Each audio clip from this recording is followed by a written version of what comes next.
Welcome to the Stronger Leader Podcast, home of the hashtag Stronger movement, where we explore the fascinating tapestry of human experience. I'm your host, Tony Cardello. Each episode, we'll sit down with a remarkable guest to dive into their unique journeys, from successful business leaders to individuals who have faced the darkest of times and emerged stronger, even from some of the inspiring youth of this emerging generation. We'll also cover essential topics on marriage, leadership, as well as spiritual, physical, and mental health, all in hopes to provide you with the tools and motivation to navigate your own life's challenges. Whether you're here to learn, grow, or simply be inspired, there's something for everyone. So get comfy, settle in, and join us as we embark upon this journey together. Don't forget to hit that like and subscribe button as well. Turn on the notifications so you'll know whenever we drop new content. All right, let's get started. Yeah, get comfortable.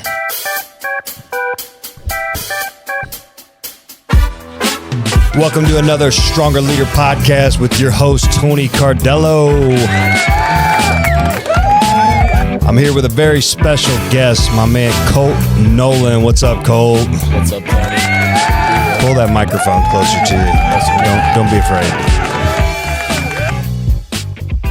All right, man. Well, what's up, man? I've been really super excited about getting this one put together for a while. How you doing?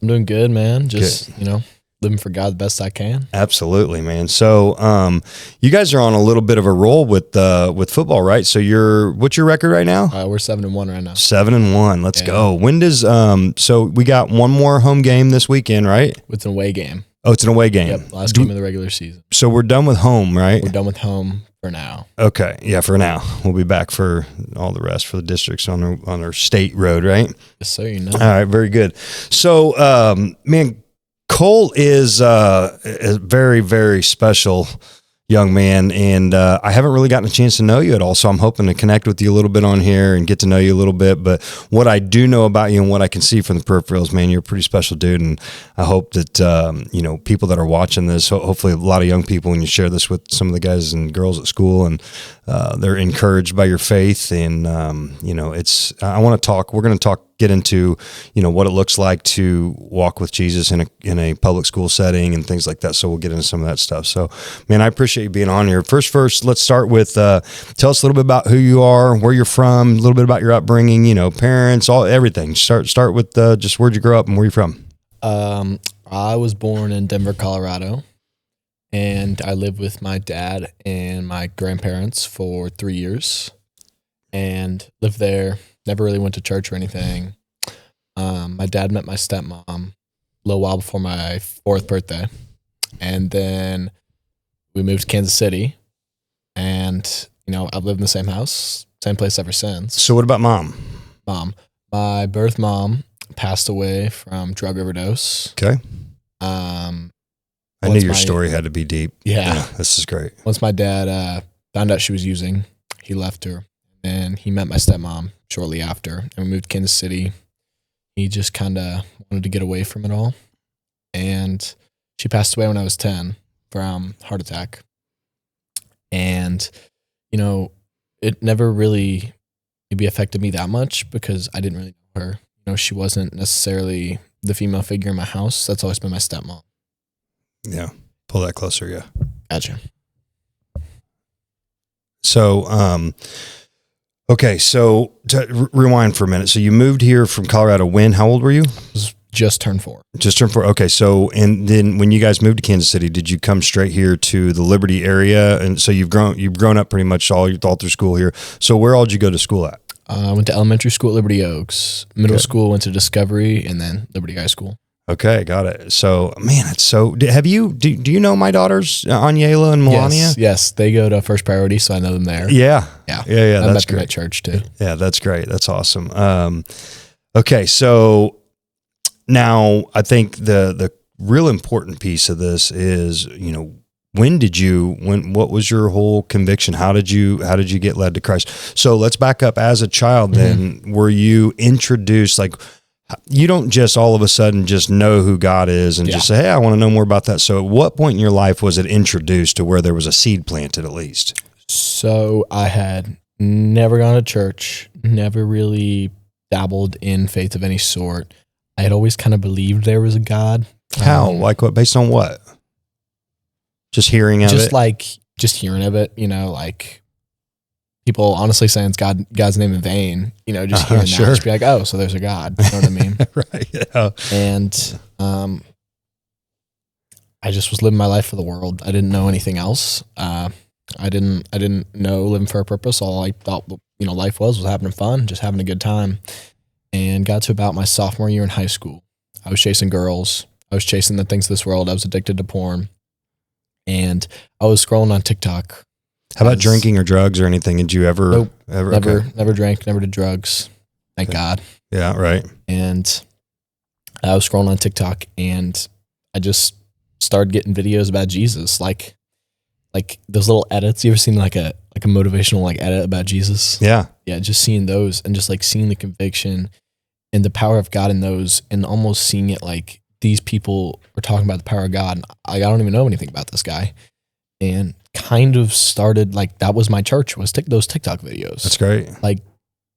TikTok was my church. I know that sounds insane, but no, it doesn't at all. That's why I do what I do. It really was. And, I kept watching those and I finally got to the point I started praying.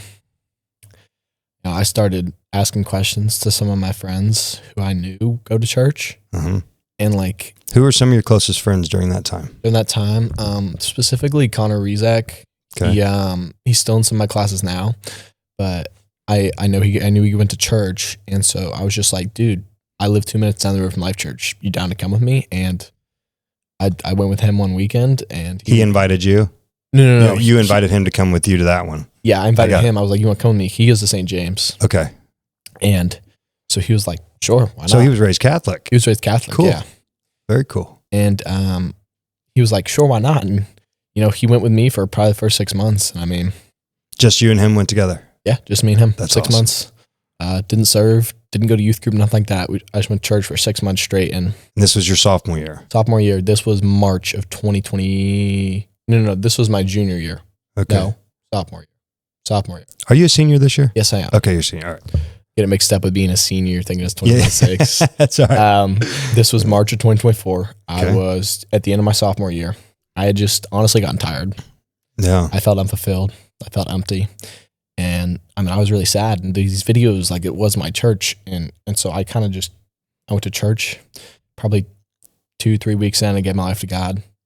I just went all in and really only went to church. And then November, December, I started serving and really never looked back after that. I had so much fun serving.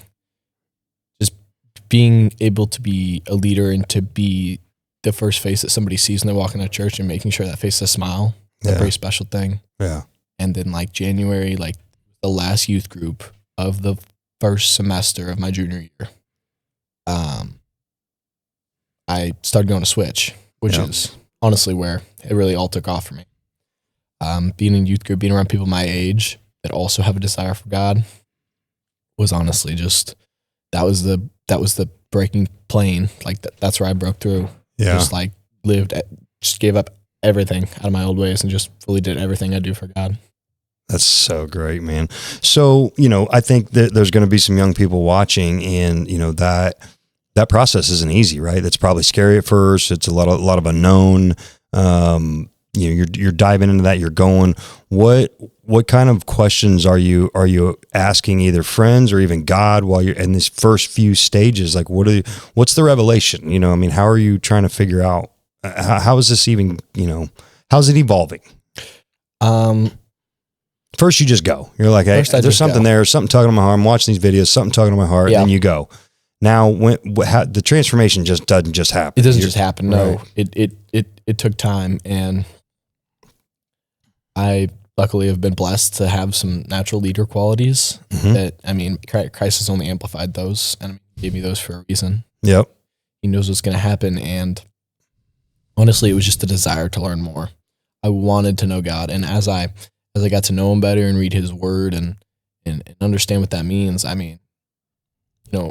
all these other things, all these other questions were just answered. That was just a side effect. Mm-hmm. And obviously I still have doubts and stuff, just like everybody, but sure. I know I've got such a cool God, and I know that I have my eternity settled. And so now my mission is to provide the same for others. So what I try to teach people, I teach people this in a lot of different perspectives, that one of the biggest gifts that God gives us is free will, an ability to choose, right? And everybody always wants to, I'm not really living right. I don't want to go to church yet. I don't really feel like I should. I'm and we always say that, it's for the sick, right? It's you don't go to the hospital when you feel good. You go to the hospital when you're sick, and it's spiritually, we're spiritually sick. That's why we do go to church. You don't wait, right? And it's a choice. So in the initial phases of you going, you weren't like all in love with Jesus. You were just like knew there was something there, and you consciously made a choice to go and seek and just keep digging. And you probably didn't have all the answers at first when, all your answers answered at first. You just kept pursuing, right? Yeah. And in that massive pursuit is where the transformation happened, right? Yeah. I mean, we all have a path that we walk with God, and he sets us on that path. And I was blessed enough to realize that path sooner than later. Do you think that, looking back now, having being a little older and being able to maybe reflect on growing up, without your biological mother, and did any of that come into play with your faith walk?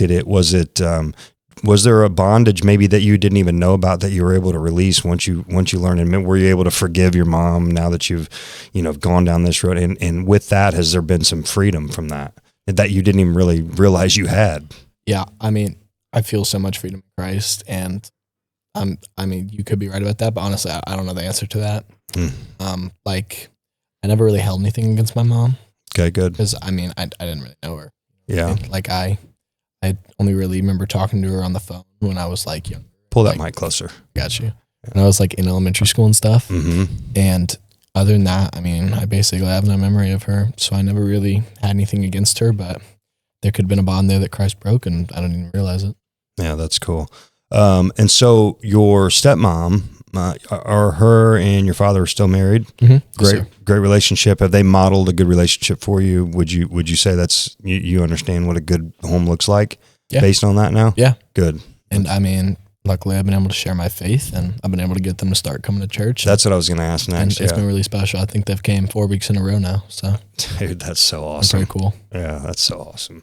I'm proud of you, man. That's cool. Yeah. So, all right. Well, let's step away from church for a minute and the spiritual stuff. Let's talk about sports. So, we can incorporate a little bit of that. Has this faith walk impacted sports? Absolutely. Okay. More than anything. Yeah. How? Football, insanely.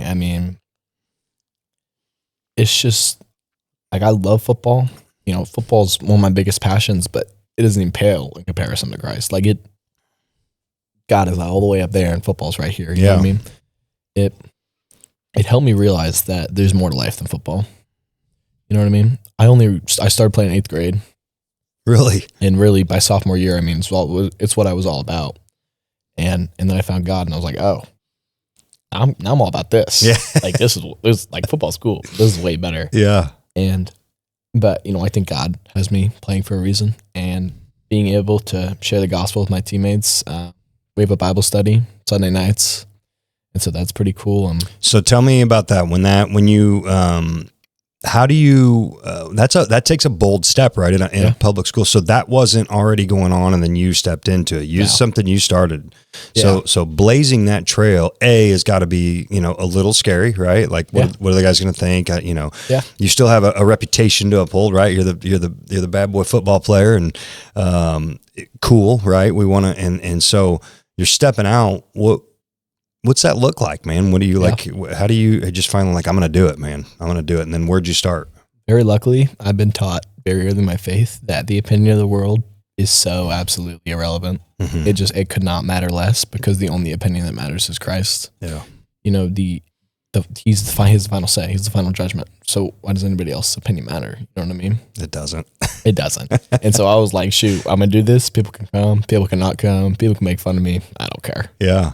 And we got 11 to 13 guys, which honestly, So how did it start? Like how many guys started with you? I think it was about like 11, 13, same number. Oh, really? Yeah, they've been pretty consistent about it. That's awesome. Yeah. That's very good.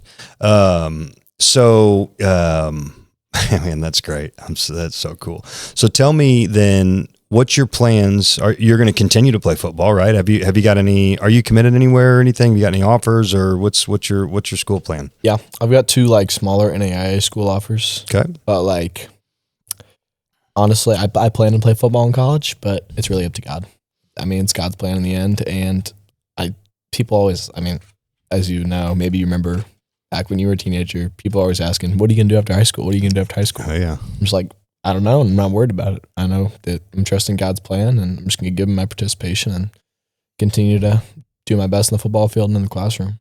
Yeah. My road after high school was very, very different. I was really deep into drugs. I ended up dropping out of high school and went on a war path after that. So, yeah, I did. I wanted to be like a drug kingpin when I got out of high school. Those were my goals and my aspirations. We got a little different. Yeah. So I didn't start this faith journey until about 10 years ago. You know, I went to Rockhurst High School, and so growing up and going through public schools my whole life and then switching to a Catholic school. I was raised Catholic my whole life. So I've, ever since I was little, be baptized a baby and then you do first communion. And so I've had Jesus instilled in my life. That's why I always ask, because somewhere it's installed into your heart at some point, right? To where you know what questions to ask, or you at least have some semblance of something to ask, right? So that I was grateful growing up as Catholic because it was installed.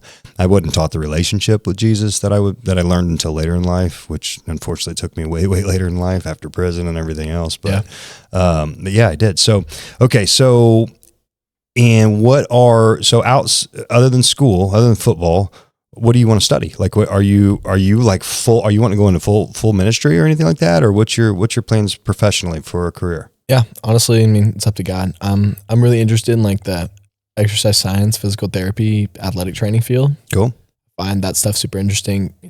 How our body works, and I mean, also looking at it from the perspective of somebody who has a relationship from Jesus. It's like, wow, God literally designed this. Yeah. There are people out there that think that's a coincidence. Yeah.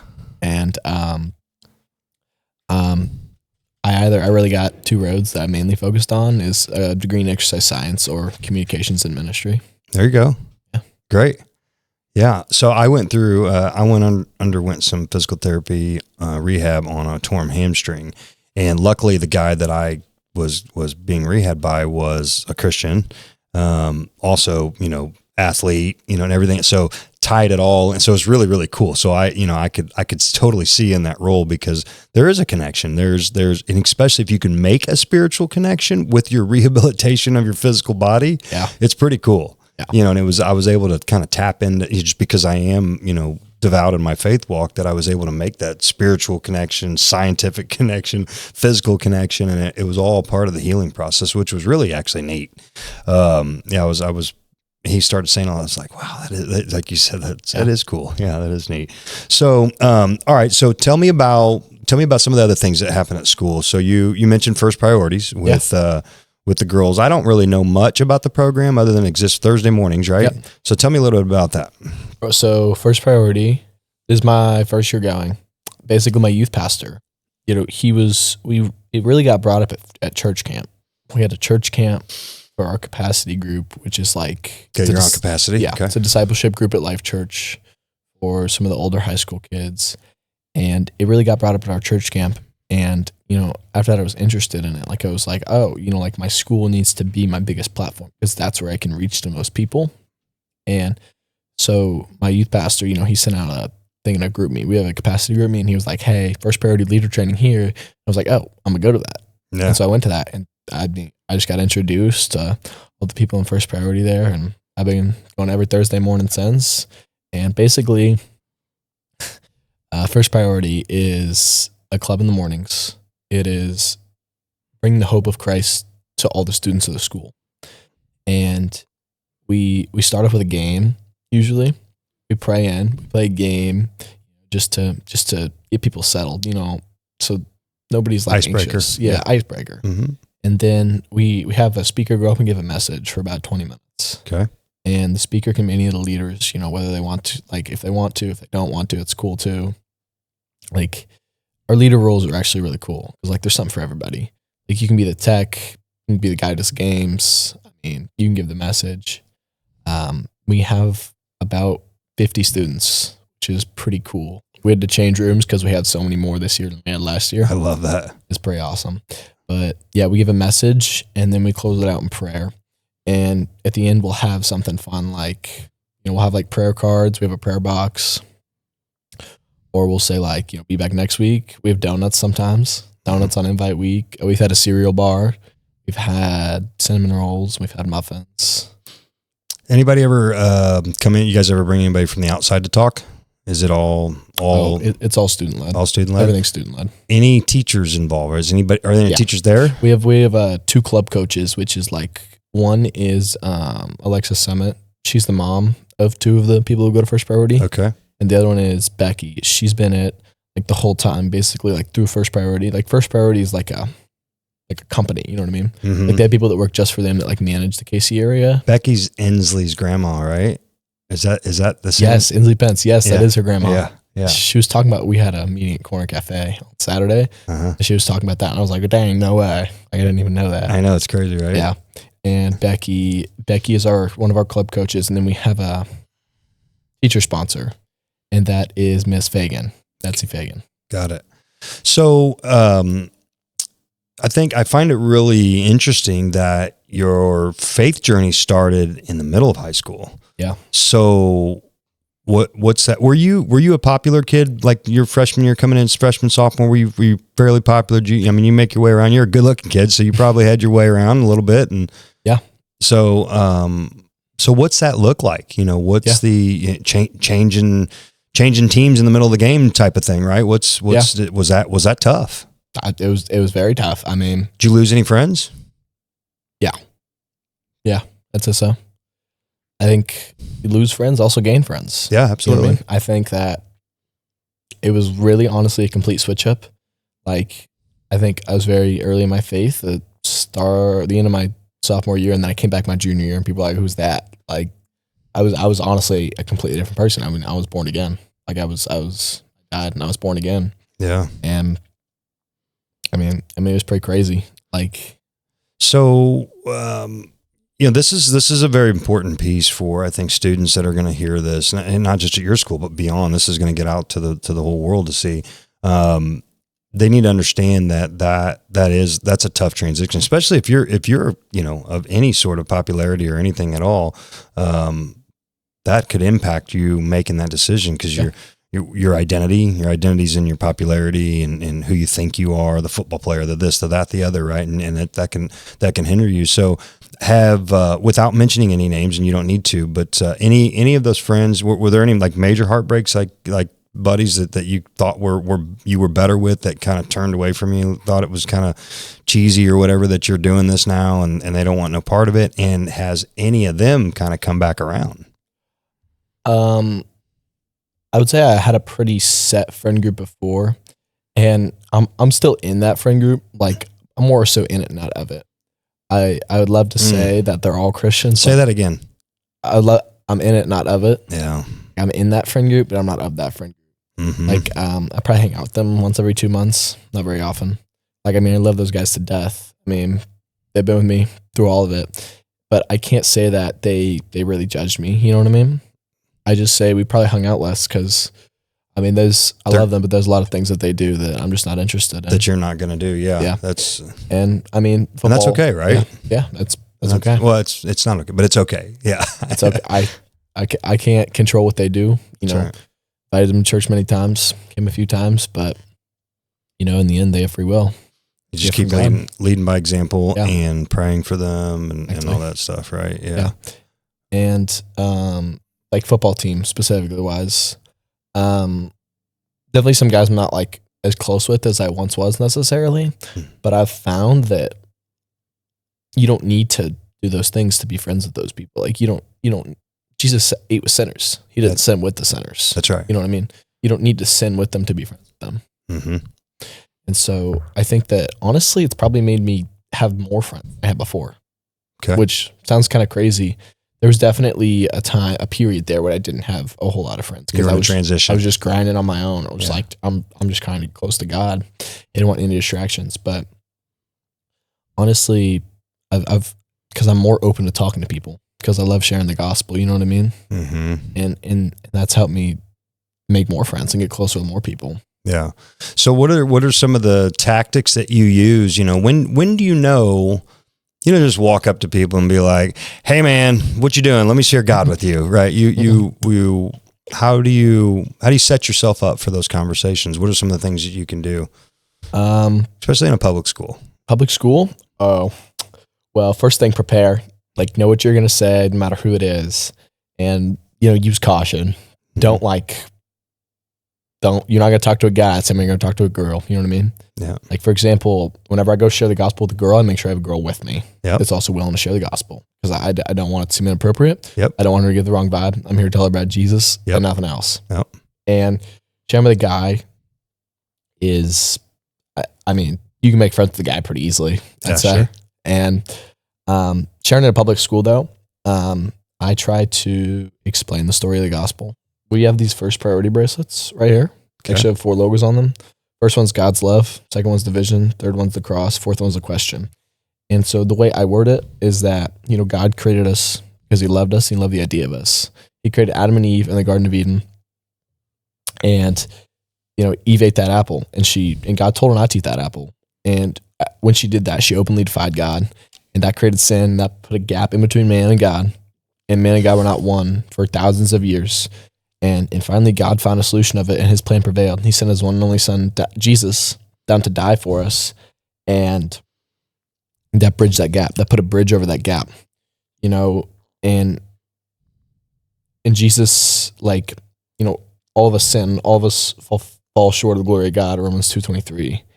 And if you confess with your tongue and believe in your heart that Jesus is Lord, and he died and was resurrected for you, then you will be saved. And I usually start it off by like, what's your name? Ask me their name. I'll try to make them, feel a little more comfortable. And then how do you know who you want to go talk to? Do you see somebody heavy? You sense something and you just get prompted and you go in. Completely guided by the Holy Spirit. And I'm honestly kind of oblivious to a lot of stuff. So God usually, he makes it pretty clear which table I'm going to sit at. So talk about that. I heard that story about you. Yeah. So I guess I didn't mention that specifically, but each day I sit at a new lunch table and I share the gospel. Without fail. We got a lot of lunch tables. I love it. And that's great. I actually got inspired to do this by church camp as well. I'm trying to remember the name of the pastor that was talking about it. I can't remember. It was at church camp? It was at church camp. Where was church camp this year? It was in Edmond, Oklahoma. Oh, okay. Yeah, OKC. And he spoke at Life Church a few months ago. He was that one guest speaker just randomly. Guy with the glasses, tall dude. Yeah, I know who you're talking about. I like him. I know. Yeah, I know exactly what you're talking about. And, okay, anyways, he's telling this story about his friend Spencer. Spencer is the star football player. He has everything. He's the girl's everything. He gets in the worst car crash imaginable. Like, the other person dies. Both cars absolutely totaled. And, he gets paralyzed. They say he'll never walk again. He makes a miraculous recovery. I don't remember necessarily how God specifically came to him, but God came to him. He went all in for God. I don't think he played sports, obviously, from the injury. Right. And he was telling me he would go and sit at a new lunch table every single day. So you got to speak to Spencer? What? Are you saying you got to speak to Spencer or no. The pastor's telling the story? The pastor's telling the story, part of his sermon about Spencer. Yeah. And I'm literally like, I could do this. Yeah. Like, there's nothing stopping me from doing this. Right. And he said, Spencer sits at a new lunch table. Hey. Oh, that's my bad. That's all right. A reminder to tell people to read their Bible. Long story. We're going to talk about that. Okay. All right. Spencer sits at a new lunch table every single day, proclaims the gospel. Put me on that list. To remind me. I got you. I'll do that. And I got so inspired by this. I was like, I could totally do that. So I'm planning on. School time comes. I start at the table where I have the most friends. You know what I mean? Sure. Yeah. I'm just like, I know everybody here. And I tell them about Jesus. I tell them, it starts off with just my testimony, right? And we're praying, and when we pray after, I'm like, anybody want to come to church or youth group? And I get like 4 or 5 guys that come to youth group with that week. And it was pretty awesome. It was pretty cool. And then the second table I sat at, I'm on day 2. I'm like, I don't want to do this anymore. I just dread it every day. I still do dread it every day, but the feeling after. That's that choice I was telling you about. Yeah. That's the enemy. Enemy doesn't want me to spread the gospel. Heck no, he don't. You know what I mean? And absolutely not. This kid, Owen Shelton. Yeah, he's coming on Saturday. He was telling me about that today, and I was like, dude, I'm going on that today. No way. That's great. And the second table I sat at, Owen's like, at this point, I didn't even know that Owen was Christian. It's like, he found God really over the summer, and he texted me the other day. He's like, dude, I want to go do that with you. And I was like, thank you, God.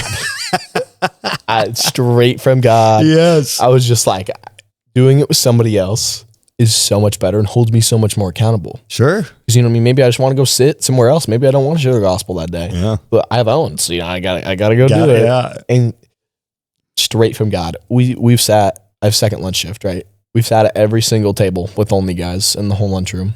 So you and Owen now do this together every day? Yeah, actually there's 4 of us now. And you guys, all 4, go together and sit at a table together. How do you, okay, man. So how do you break that? Like, hey, or everybody sees you coming, like, all right, but it's Bible time. The Bible boys are here. Does anybody call you guys anything yet? No, I really can't. I'm surprised. A whole lot of people. There's been one instance where we've sat down, we've told somebody about the gospel, and the table next to us goes, dude, we want to hear about Jesus. And I was like, all right. And we moved the table over. We tell 2 people that day. We tell 2 tables that day.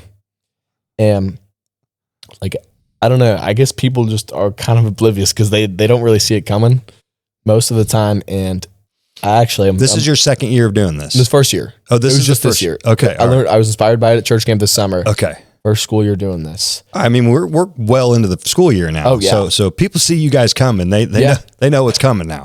It's gotten around school. I'm sure, but nobody said anything about it to me. So so I'm not necessarily sure. But the biggest. So how do you open up? How do I open up? Yeah. What I told you, that exact spiel I just told you. That's what I start with. You're like, all right, guys. Hey, listen up. Yeah. I'm going to share something. What's your name? All right, let's get started. No, me and Owen, we like to switch off.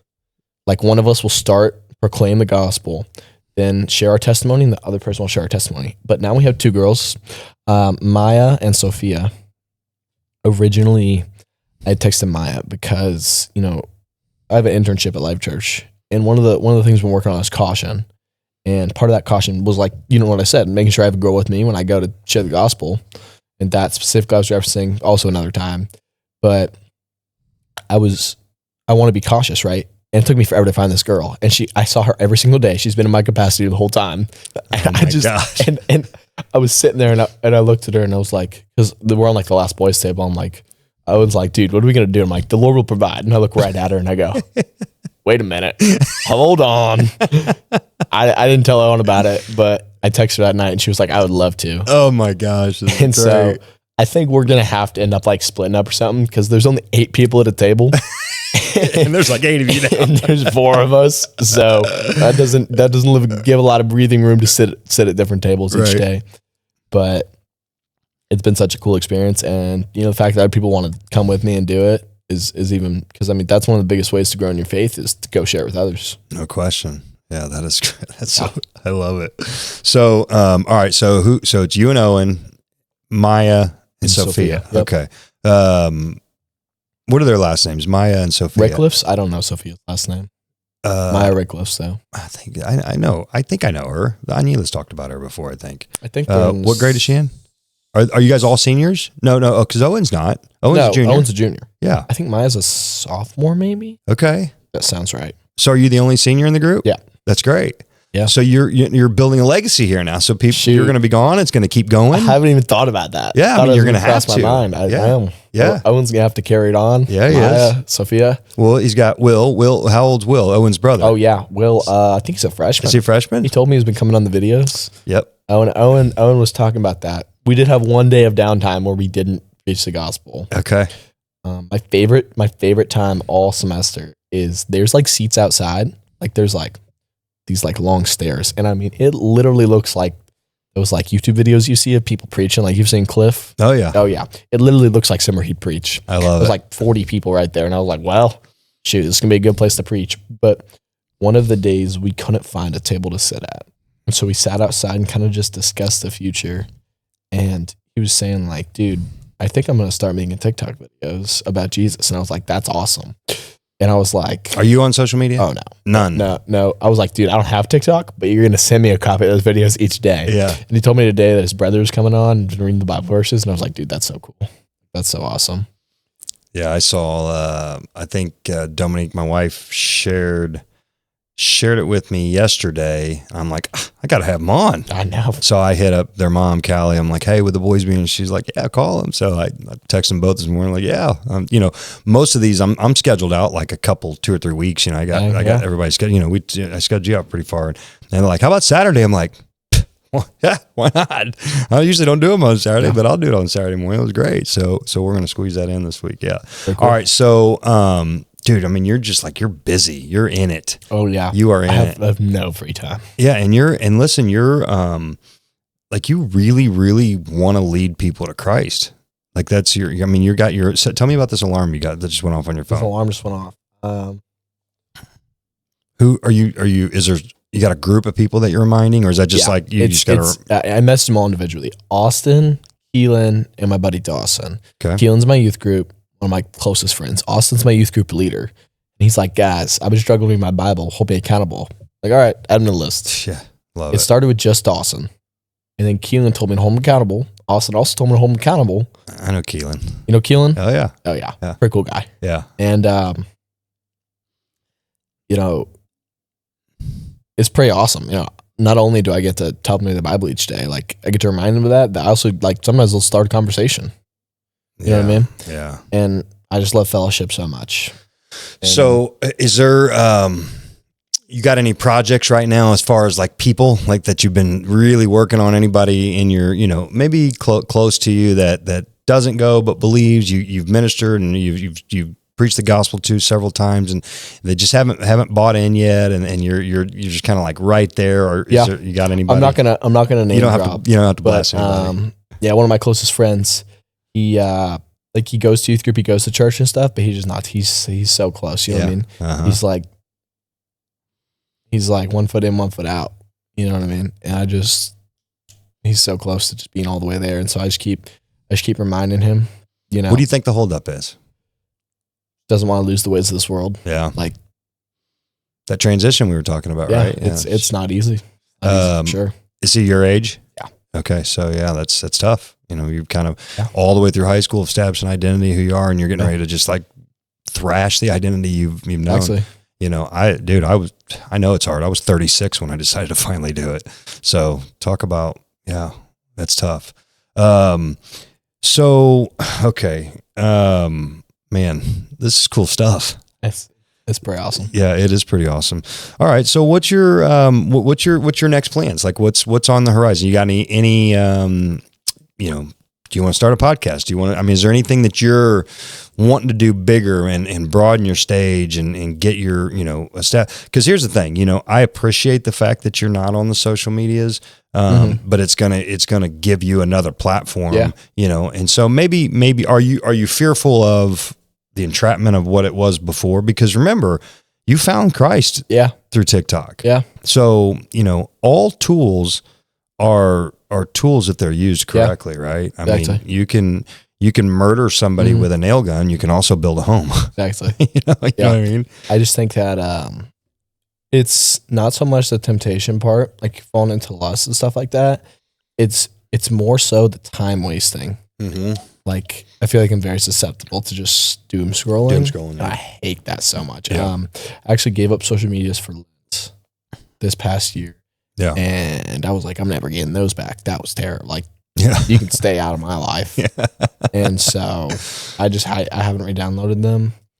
But we'll tell you what, maybe, because I'm trying to grow the Stronger Leader mission. So maybe if you want to do some videos and if you want some things that you want out there, like little shorts and stuff like that, do a video selfie, send it to me, and I can post it on the Stronger Leader, and you can have some content in there if that's an avenue you want to. Just think about it. Okay. I think it'd be really cool to mix up. People getting tired of seeing my face all the time. So, all right. So what is next? Being a guy that was crazy about girls, all in chicks, chasing girls and all that stuff, and then now not. You don't just not like girls anymore. So what's that look like? What's, obviously there's temptation.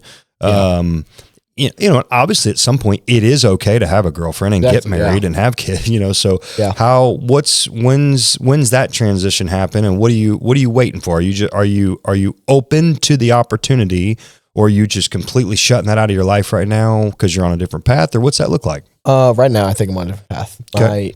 My youth pastor he's given me some of the best advice I could ask for. That's to not date in high school. Okay. Almost every leader at my church I've talked to they're like, shoot, they're like, here, I don't date in high school. And they're like, shoot, I wish I didn't date in high school. And I just think that being at such a young age, even when you're spiritually mature, that can distract. Like, that's the number one thing I see in Christian leaders around me, is being distracted by relationships. Mm-hmm. And obviously there's a right time to find a wife. There's a right time to get married. But that time right now, I just feel like God has that time for me, and I feel like it's just not in high school. I feel like I need to make sure I've got a stronger foundation before I want to build on it. So share, because there's gonna be guys watching this. Yeah. What's that? You don't just like girls and then not like them anymore. Mm-hmm. What's that temptation look like? And do you fight it with scripture? Do you fight it with prayer? Do you just fight it? Just choose not to do it? Because you can't just pretend like it doesn't happen anymore, right? So what's that equipping look like? Specifically, with lustful thoughts, everybody has lustful thoughts all day long. Prayer I say the most. I'm married and I have them, so I get it. Yeah. The prayer I say the most in my head or out loud, both, is there's power in the name of Jesus. Amen. I cast out all lustful, secular thoughts in Jesus' mighty name. Amen. And I just say that. If I got to say it 1,000 times in a row, so be it. You know what I mean? Yeah, that's good. But I think in my everyday life, I've tried to remove the root of those problems. For a long time, I just kept diving into talking stages, relationships, you know what I mean? And I was like, what am I doing with all these girls added on Snapchat? Yeah. You know what I mean? And so I really don't have, the only girls I have on Snapchat are if I know them from church or if I'm related to them. That's about it. Got it. Good. Yeah. Okay. So what do you tell a guy that's, struggling with that stuff? You know what I mean? Even if they aren't even on the path that you are with ministry and seeking Jesus, what do you just tell, how do you tell a young man your age, turn away from that? Or here, I got one better for you. What if one of your buddies has a girlfriend and is struggling with the relationship? How do you give relationship advice? Are they pulling you closer or further away from Jesus? Yeah. I mean, that's what I would say. And then specifically, if they're not in Jesus, one of my favorite pieces of advice is life isn't all about girls, because that's the advice I needed. Mm-hmm. I needed to know there's more to life than girls, because that was all I was focused on. I was focused on having the prettiest girlfriend, just level after level after level. And, there's more to life than that, especially with Jesus. I mean, that almost casts out our lives here on earth. So the hottest, safe to say, the hottest chick in your mind would be fulfilling. Correct. And it never was. Nothing of this world will fulfill you. Only Jesus can fulfill you truly. Mm-hmm. You know what I mean? These things can fulfill you for 5 seconds, 10 minutes, 5 months, but eventually it wears off, and Jesus never wears off. Yeah, that shine of God never wears off, man. No doubt about that.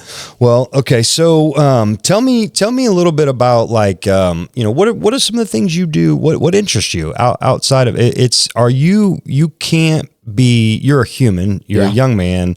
What's fun to you? What's fun?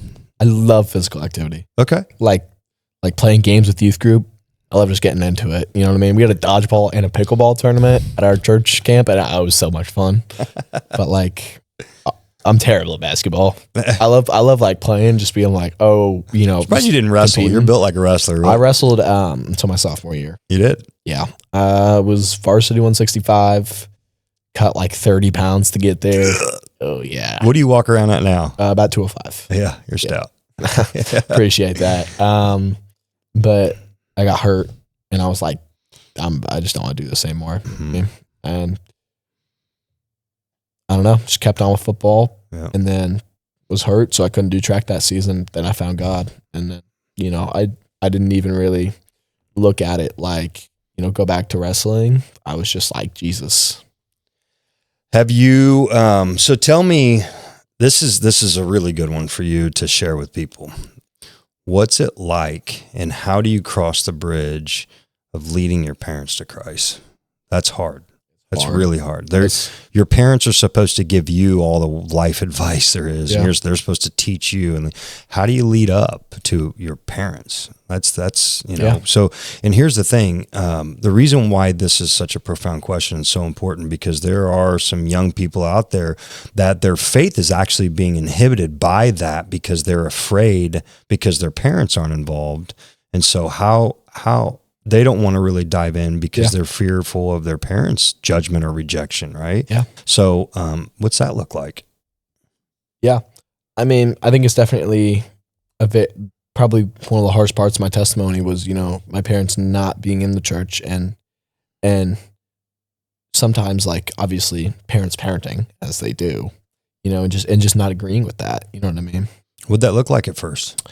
Spending a lot of time at church, and my parents were telling me I wasn't home a lot, but like, I knew that what I was doing was not only bringing me closer to God, but other people's closer to God, and I was serving other people.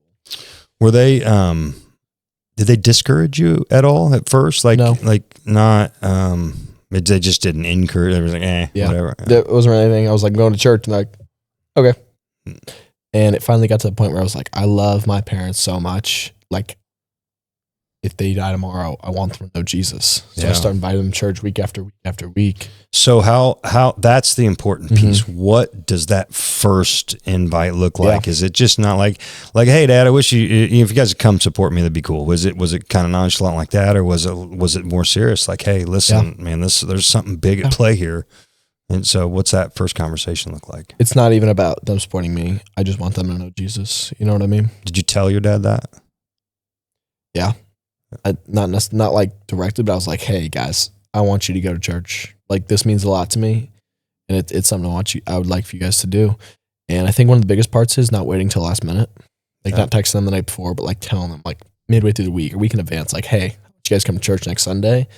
And I find that when you ask somebody in advance versus ask them last minute, the answer is always a higher likely. Yeah. Especially because it's church. Like, nobody really wants to say no. That's fair. I would beg to differ, but well, you're probably right. You're probably right. Well, I got that thing I got to do. Exactly. Yeah. Probably a lot of excuses. That's true.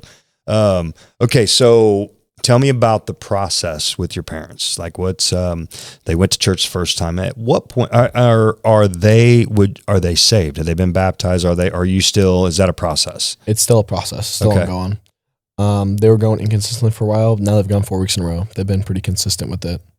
Life Church has Fall Fest next week. Yep. And they're actually pretty excited about that, saying they want to come back, pet and zoo and stuff. And I was like, let's go. Yeah, it's gonna be pretty awesome. But I think it is a process, and I think that all I can do is plant the seed. You know what I mean? I can't make the plant grow. Any questions at dinner that you guys, do you sit with them at dinner like you do at the lunch tables, and do you talk about the gospel with your parents? I've brought up, just like, God is so good. You know what I mean? Just like randomly ADHD, just like, God is good. Yeah.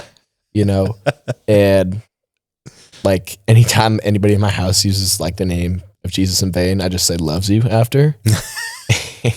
I love it. I saw Tim Tebow do that once, and I was like, I'm taking that. Yeah, that's good. And so I try to give them a little reminder. And when people say GD, do you know a comeback for that one? When they say God damn it. No. God didn't have to damn it. He could walk on water. That's funny. But like, it was so crazy to see God. Like, my mom asked me, she's like, do you want to say grace over dinner? And I was like, yes, I do. Because I pray before every meal by myself. And then eventually my mom was like, you want to say grace with all of us? And I was like, yep. So you're the spiritual. Tell me, you got siblings? You have a younger stepsister and an older stepbrother. Okay. What are their ages? My stepsister is 15 and my brother's 18. And your stepsister goes to Liberty? Yep. What's her name? Lorelai. Okay. She's a sophomore. Lorelai, that's a pretty name. Okay, so they go into church. What's their faith walk look like? I've asked my brother many times. He just hasn't really been interested. He wasn't really interested in praying with us at first, but he is praying with us now at dinner. So I feel like. So are you praying at every dinner? If you guys are all sitting together, do you pray at every time now? Yeah. Okay. I'm just like, you guys want to like say grace? And they're like, yeah. So, but my sister honestly goes more consistently than my parents. Like she's brought friends to church too. Is she going to switch? Not yet. Okay. You know what I mean? I think that's a, she's very new. It took me 9 months going to church before I went to switch. Okay. But yeah, I've asked her and we're pretty close. You know what I mean? Bring her to Dominique. Dominique does the high school girls. Yeah. So I think she does the scene. Oh no, she's over all of it now, pretty right? much. Now, okay. Yeah. And then my like I said, my brother doesn't come, but my sister also comes to first priority. So that's pretty cool. That is cool. Well, I take her to school. She doesn't have a choice now, but that's great. What's your brother do? He's graduated, right? Yep. He is in the Air National Guard. Okay, cool. And so he hasn't gone to basic yet though. He's just been going to guard training weekends. Yep. He's a lifeguard. And that's about all he's got right now. I love that. I love the military people that he's serving. Like he's close. He's close. He doesn't know how close he is. He's close. If he's got a servant's heart like that to do stuff like that, that's pretty cool. Tell me some of the biggest challenges you've had, at school. Have you had any real tough challenges either with staff, teachers, anything like that, or students? Anything really, really tough that you could speak of? Not that I can think off the top of my head. Like I said, I'm kind of oblivious and I really do tune out the world for the most part. Yeah. And honestly, I've been blessed to have such teachers that are supportive of shout out to Miss Cleaver. She's been supportive of me through the whole thing. And I had her freshman year for ELA. Did not like her when she was my teacher. But looking back on it, just seeing her in the hallways and stuff, and then I started to just go into a room randomly, sometimes for food. But I honestly can't say that I've had that much persecution at school. Good. As some others have. Mm-hmm. And I've been very blessed in that. And maybe I have had it. I just honestly haven't noticed it. Right. Because has anybody been flat out just disrespectful to you? Yeah. So they have. They're just you're just a good Christian boy. And I'm like, whatever. Thank you. Yeah. Thanks. Their opinion to me is just so irrelevant. It's just just kind of tune it out. It's funny that you say that because when you are walking with Christ, I try to explain this to people, and you can get this because you have it too. You walk with this air about you that if people didn't know and understand what Christ was and about it, they would think you're arrogant. Yeah. Because you have so much confidence, that Godfidence we call it, right? You have that it can be perceived as arrogance. Yeah. And in fact, because you are not of this world and you're not engaging in things of this world, you could be uppity, as snooty, he doesn't talk to anybody. It's no, he just doesn't engage with junk, and so that you could get this false perception. And then when people get to know you, dang man, you're a good dude. I actually talk a lot. Do you? At school, in class, I'm pretty vocal. That's good. Yeah. That's good. Fun vocal, or yeah, you mean fun vocal. I mean, on topic too. Yeah. Most of the time. Yeah. But I don't know. I just being with people. I like people. Yeah, that's awesome, man. That's awesome. All right, can you talk about the colleges that you're looking at? What schools you looking at? My number one, probably Harding University. Where's that? They're in Searcy, Arkansas. Okay. 45 minutes outside of Little Rock. And that's one of the football opportunities? Yeah. Okay. D2, they were national champs in 2023. They're undefeated right now. Let's go. I'd love to go there. Love to go there. But went on a game day visit. They were just we need more film. I was like, that's cool. So that's where I'd love to go. But Is anybody doing any film for you? doing any film? Yeah, for you. They need more film. Is that what you said? Yeah, I have all like my highlights. Yeah, Yeah. Okay. yeah.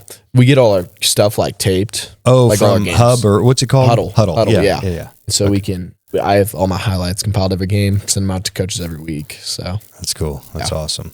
All right. So that one, and didn't you say there was another one? Two NAIA schools. Two NAIA schools, Benedictine and Central Methodist. Benedictine. Yeah. So I had Frank Termini, who is. Do you know who Frank Termini is? You heard that name? No idea. Okay, so he was a physical therapist.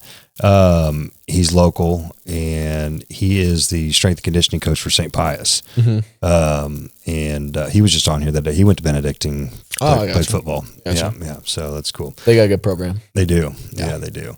So do you want to stay close to home? Does it matter? Are you up for it? Does it? I'm gonna go wherever God takes me, whether that's to a non-Christian school to be a light, or whether that's a Christian school to grow my faith. I mean, I'm really just trusting Him completely.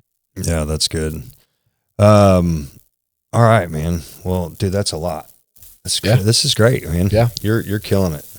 Life is going to take you on some interesting turns. You know, as you go down this path, I think you already know this, and if you haven't experienced yet, I love your childlike faith. Right, you're young in the faith, and you're just all in, headstrong, and blocking out the world.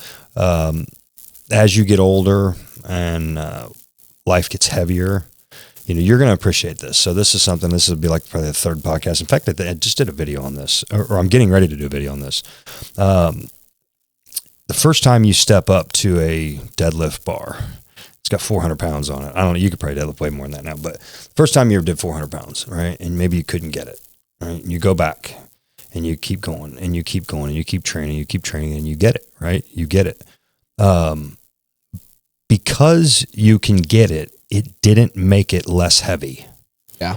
Right? You just got stronger. You just got stronger. Life is going to continue to be like that for you. You're going to approach and be approached with problems that are heavyweight that you've never lifted before, and it's going to seem unmovable at first. But your conditioning, the things that you're starting now at your young age, are going to condition you for those moments, and you're going to have to hit them head on, right? And you're going to have to keep training and keep conditioning and going back and hitting those problems. It could be relational with a friend. It could be relational with a girlfriend or a wife or something like that. But what you're doing right now is setting you up for life more than you even know. Yeah. Getting to heaven, done, check. I think you're going to get there. You're good, right? The rest of the conditioning is what you're doing now is really for what the rest of what life's going to deal you. It's going to get heavy. It's going to get hard. And the more you're doing what you're doing, it's going to get even heavier and harder, because the devil, he don't want you. He don't want you interfering with his affairs, right? Yeah. And so he's going to attack you. And what he's going to do is he's going to attack your vulnerabilities. Yeah. Right. That story I told about Spencer earlier. Yeah. He actually had a quote. The pastor, he said a quote. He said, "The devil should have killed me when he had the chance." That's right. I love that. And that's something I live by. Yeah, absolutely. Absolutely. I think I might steal that one. Yeah. Cause I was there, man. Yeah. I was there. Yeah. January 16th of 2016. I'll share my testimony another time with you, but it was, in a hotel room and I was down and out, man. I was at the end of my rope. Dude, I could talk to you all night. This is good stuff.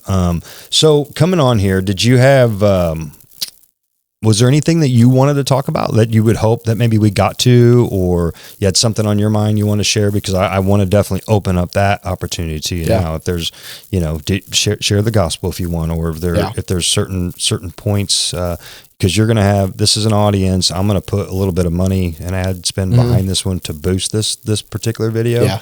I think it's important. This is going to get seen by a lot of people. What do you want to say? I just think that if you don't know Jesus, just give him a chance. I promise he'll come through every single time. It may not be in the way that you think, but I promise that he'll come through every single time. And he saved my life. He saved Tony's life. He saved the lives of so many countless others. Yeah. It's not just by coincidence. You know what I mean? There's not only evidence in the Bible that proves that he was real, there's evidence in our lives that proves that he was real. And I think that there's a stereotype around Christians that, almost that arrogance you said, other people think Christians are better than them. being a Christian does not mean you're a good person. Being a Christian is your admittance that you're genuinely a cooked person. Yeah. That you know that what you're doing, that what you desire is wrong, that your emotions are wrong, and that God is greater than that, and that Jesus did die on a cross and he was resurrected for us and for our sins. And I've been struggling, honestly, in my recent walk, probably the past 4 or 5 months, I've been realizing how much pride I have had. Like, and so I can see where that stereotype comes from, because some Christians do think that. Like, there's been a stereotype I had in my heart that I didn't even know. I mean, I think it was a sermon. It just convicted me. And I was just like, dude, I got to get this gone. Mm. Ever since then, I've just been learning like about the attacks of the enemy and how honestly being a Christian almost puts you under them, because you want to serve them and you want to be like Jesus. He put himself under us when he died for us. Yeah. Even though he is so far from belonging there, he put himself there and he put himself below us so that we wouldn't have to suffer. And honestly, I think that's part of being a leader is laying down your life so that others don't have to. Yeah, absolutely. Good stuff. Really good stuff. Yeah. I think that it goes with the saying, if you're not Ricky Bobby, if you're first, you're last, but if you're, whatever, what's the scripture? Whatever you bind on earth. Bind on earth? Bind on earth. Whatever you lose on earth will be, I'm mixing that. Whatever scripture. you lose on earth will be insufficient compared to the treasures of heaven. No, but the one about basically whatever you hold on to here is what you're going to hold on to. If you let it go here, I can't. Why am I drawing a blank on that scripture? So here's a part about me. If you want to lose your life. Yeah. Oh, I got you. Okay. Give me a second. That one.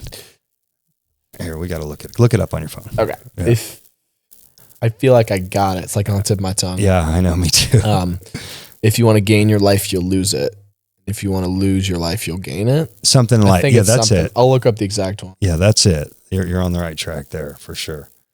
But that's it's those, and what I have found, and you maybe have found this too. So there are so many counterintuitive thoughts with Christianity, right? Go ahead. What is it? If you try to hang on to your life, if you cling to your life, you will lose it. And if you let your life go, you will save it. Yes. That's what it is. Right. Luke 17:33. It's what, yeah. So your life's in heaven. Like that's the ultimate, right? And I have just found that with my faith walk, there's so many, and we talk about the world being upside down, right? It's so upside down, right? I mean, men think they're women, and it's like crazy stuff. It's crazy, right? So I have found things like that, right? If you, if you're last here on earth, you'll be first in heaven, right? And just things like that. And there's a lot of counterintuitive thoughts throughout the whole Bible where your strength is in your weakness. Yeah. There's lots of those things, and it's tough because what our worldly views and what we're taught growing up, especially as a man, right? Like supposed to be tough and not say nothing to nobody and keep your problems to yourself, and nobody wants to hear your complaint, and and it's not true. So being able to be vulnerable and open up and I always say, man, I am sensitive, I'm not soft, because if I have to, I'll cry while I'm choking you. Yeah. I'm tough. I'm a tough dude, right? But I'll cry. I'll cry if the wind blows the wrong way. Worship music, I'm crying all the time. The entire time, every time. I mean, I'm just so convicted, but catch me in an alley. I'm not weak. And that's what people don't understand, right? Christianity, like we, and I hope that you're doing this, and it looks like you are, redefining cool, redefining strength, redefining it as the world knows, especially young people. It's not, if you can beat up everybody in the school, that doesn't make you the tough guy. It makes you the weak guy, right? Yeah. If you can go table to table at lunch and talk about the gospel, that's tough. That's hard stuff, right? And you're putting in that hard work, man, everywhere you go. So kudos to you. Proud of you, man. I'm really proud of you. Well, dude, man, I don't have a whole lot more here, but I do want to end up with a fun speed round, okay? Okay. All right. So you ready? Yeah, let's go. Coffee or tea? Coffee. Morning person or night owl? Morning person. Favorite pregame snack? Rice Krispie. Go-to pump song, Rice Krispies. I love that. God did too. What is it? God did too. God did too. I don't know if I know that one. I got to look at that one. Favorite worship song right now? At the altar. Sneakers or slides? Slides. Favorite guilty pleasure food? Yogurt. Yeah. That's not guilty. That's Well, healthy. One word to describe your experience on this episode today. Invigorating. I love that. Phone or face-to-face conversation? Face-to-face. Yeah. Come on, man. Bible verse you lean on the most? Bible verse I lean on the most. Or what's your favorite verse? Romans 8:18. Oh, of course, now I'm blanking. Yeah. Look it up. Read it. Oh, no, I got it. All right. The joy that is coming cannot compare, or no, the pain that is here cannot compare to the joy that is coming. Amen. There you go. What's something people be surprised to learn about you? Shoot. I don't even know what to answer on this one. I mean, you like jump rope? You pogo stick champion? Jump rope, pogo stick champ. I don't know if I can agree to either of those. I'm just trying to think something like that's surprising. Off the wall, yeah. Just something completely Off off the the wall that nobody would know about you. That nobody would know.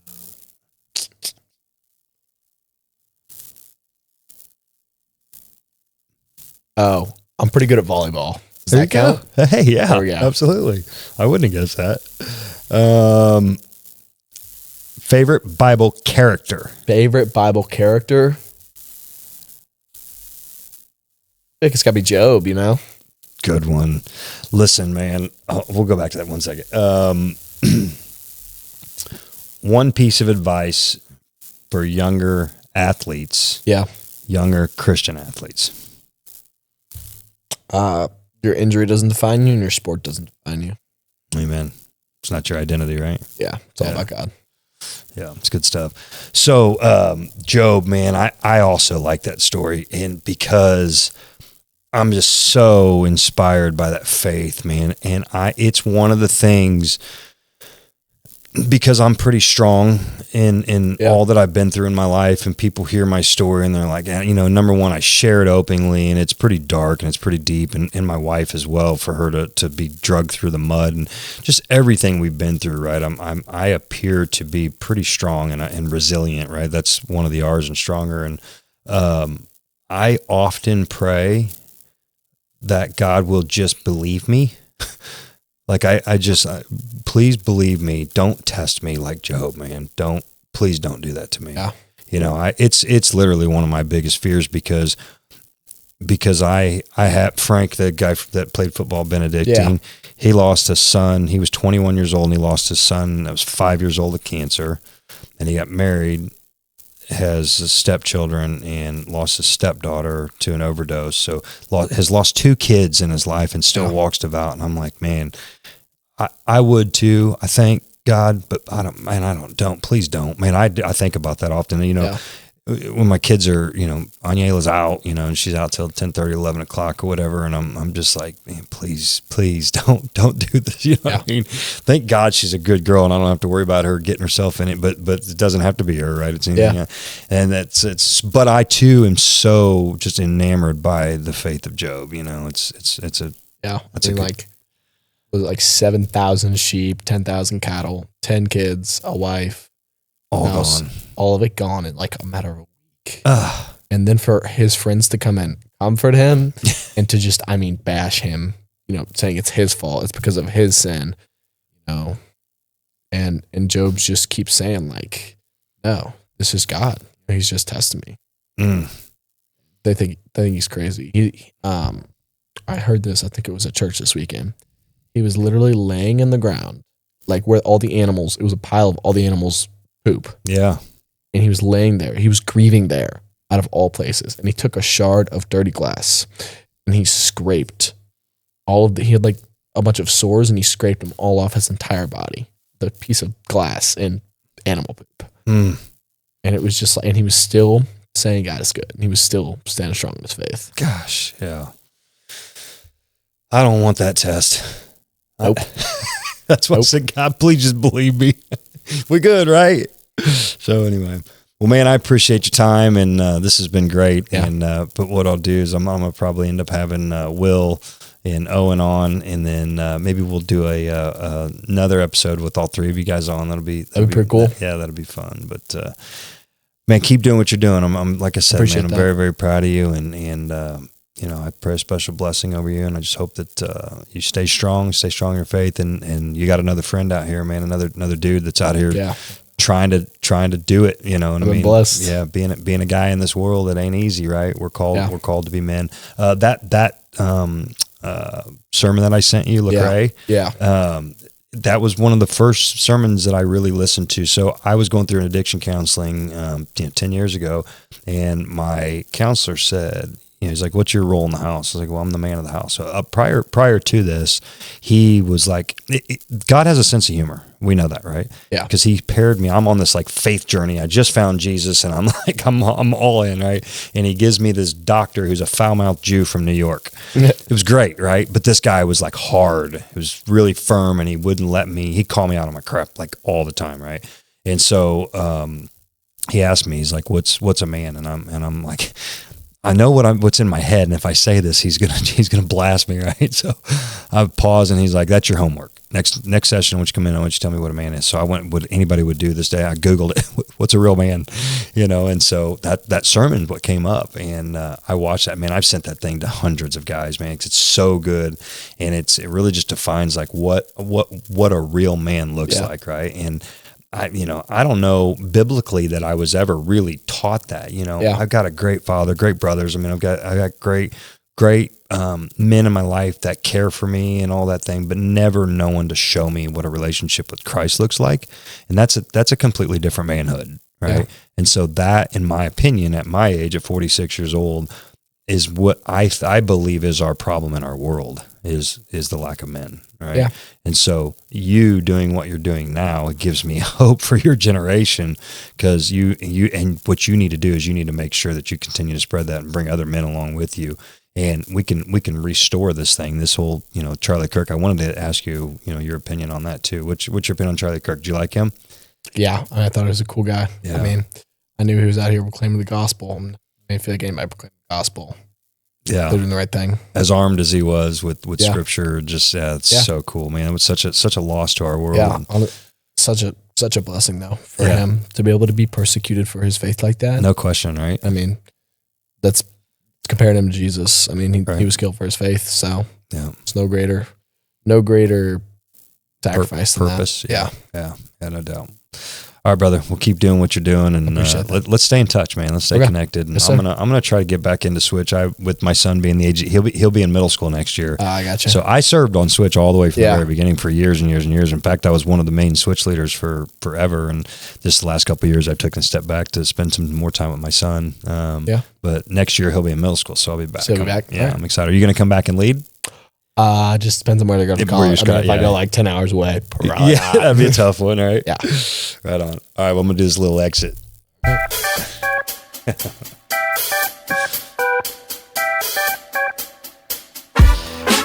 That completes another episode of the Stronger Leader Podcast. I appreciate you guys tuning in. Don't forget to hit that like and subscribe button and hit that bell so you get notified of all the next videos when they come out.